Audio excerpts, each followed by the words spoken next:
English is not just a subject, it is a tool. It is a bridge that connects you to the world. When you speak English, you open the door to opportunities, for jobs, for travel, for meeting people, for understanding movies, books, music, and even your dreams. But many learners ask, what is the best way to study English? They try many apps, many books, many courses, but still, they feel stuck. If you feel this way, don't worry, you are not alone. And more importantly, you are not broken. You just need the right method, the right mindset, and the right motivation. Let me tell you something first. You don't need to be perfect. You don't need to memorize every grammar rule or every vocabulary word. You don't need to speak like a native speaker. What you need is progress. What you need is consistency. What you need is belief in yourself. So today, let's talk about the best ways to study English in a simple, clear, and effective way that actually works. This is not just theory. These are things that thousands of learners use every day to improve, and you can too. We will start with something powerful, your mindset. When you study English, you are not just learning words, you are building habits. You are changing the way your brain works. You are creating confidence. One word, one sentence, one mistake at a time. Mistake, yes, mistake. Let me tell you now.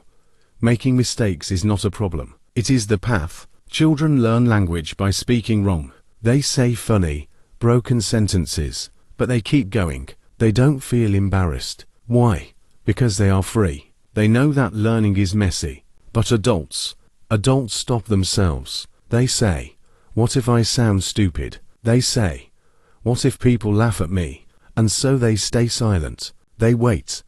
And they lose time. So here is your first lesson. Be like a child again. Be curious.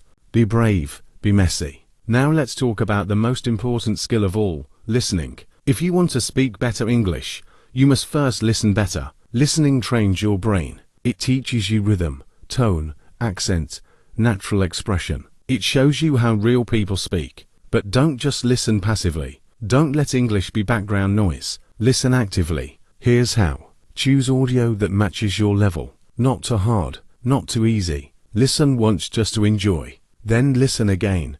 And pause after each sentence. Try to repeat what you hear. Try to copy the sound, the way they move their mouth, the way they stress words, the way they connect them. This is called shadowing. Repeating after the speaker in real time. It is powerful. It improves your pronunciation, fluency, and listening altogether. Now maybe you say, but I don't understand everything. Good. You don't need to. Even understanding 50% is enough to learn.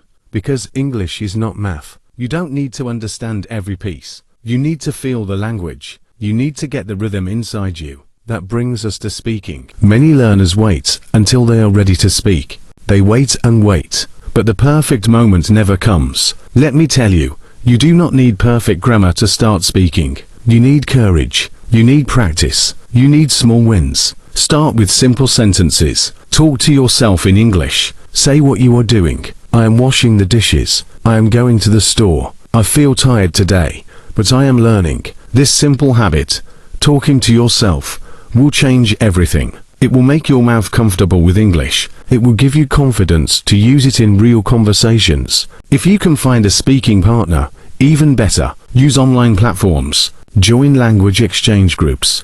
Talk 4 or 5 minutes a day. And if no one is available, record yourself. Listen.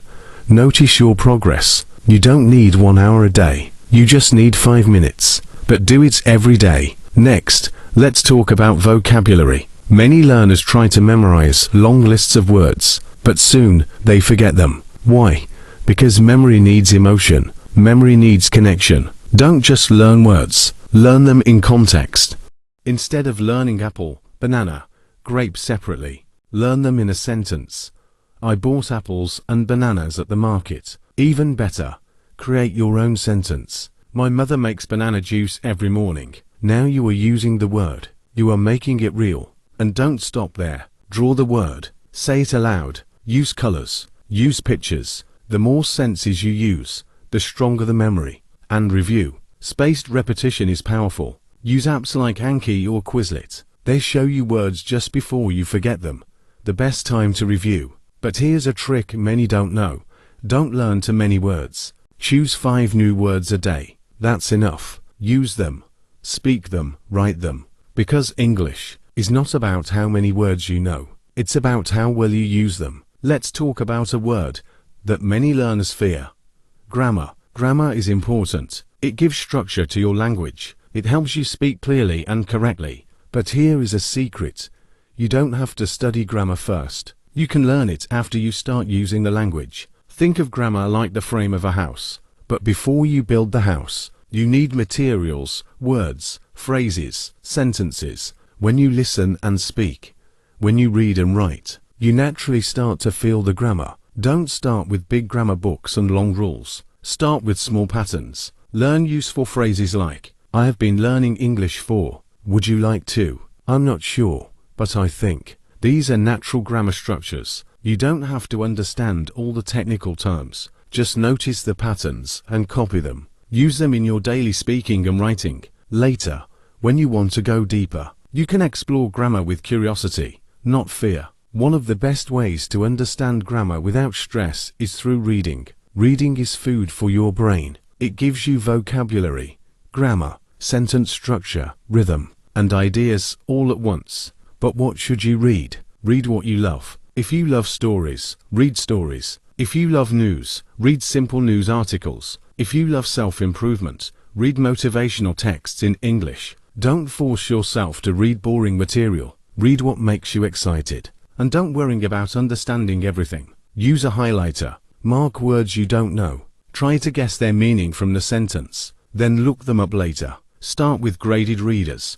Books written for English learners at different levels. They are interesting, easy to follow, and perfect for building confidence. As you read more, your grammar will improve. You'll start to feel what sounds right. Your brain will remember patterns, and your speaking will become smoother. Now let's talk about something powerful, but often forgotten. Writing. Writing is one of the best ways to improve your English. Why? Because writing slows down your thinking. It gives you time to choose words. It helps you build strong sentences. It shows you what you know and what you need to learn. But again, don't start big. Start small. Write 1 sentence a day in English. Then grow to 2. Then a paragraph. Write about your day. Write about your feelings. Write about what you learned. If you have a favorite English video or quote, write your opinion about it. And here's a great habit. Keep a daily English journal. It can be short, just 5 minutes a day, but it's your space to think in English. And when you write, don't worry about mistakes. The goal is not perfection. It's expression. You can fix mistakes later. First, just write. Over time, you'll see something amazing. You'll start thinking in English. And when you think in English, everything becomes easier. Speaking, listening, reading, everything. But now let's talk about the biggest challenge of all, motivation. Everyone feels excited when they begin, but after a few weeks, they get tired. They stop. They say, it's too hard. I'm too busy. I'll never be fluent. This is where most learners give up, but not you, because now you understand. English is not a race. It is a journey. You will have good days and bad days. Some days you will feel smart. Some days you will feel slow. That's normal. Every learner, even native speakers, have bad days. The secret is, don't stop. Even on your worst day, do something small in English. Watch 1 video. Read 1 paragraph. Listen to 1 song. Write 1 sentence. This keeps your habit alive, and your habit will carry you, even when your mood does not. Also, surround yourself with English. Make it part of your life, not just your study time. Change your phone to English. Follow English channels. Use English subtitles. Make English your second environment. And don't compare yourself to others. Some people learn fast. Others learn slow. Some people speak well, but write poorly.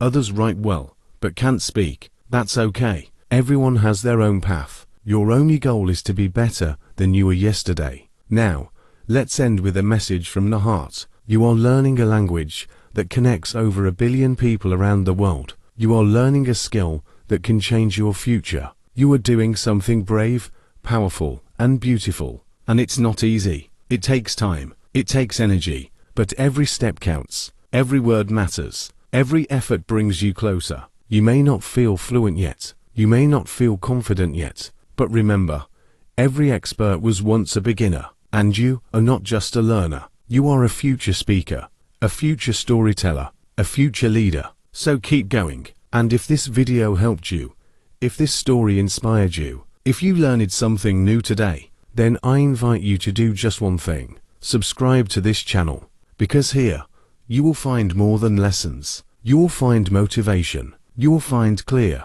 simple English. You will find someone who believes in your journey. So listen, learn, grow, and never give up. Your English dream is not far. It's already beginning.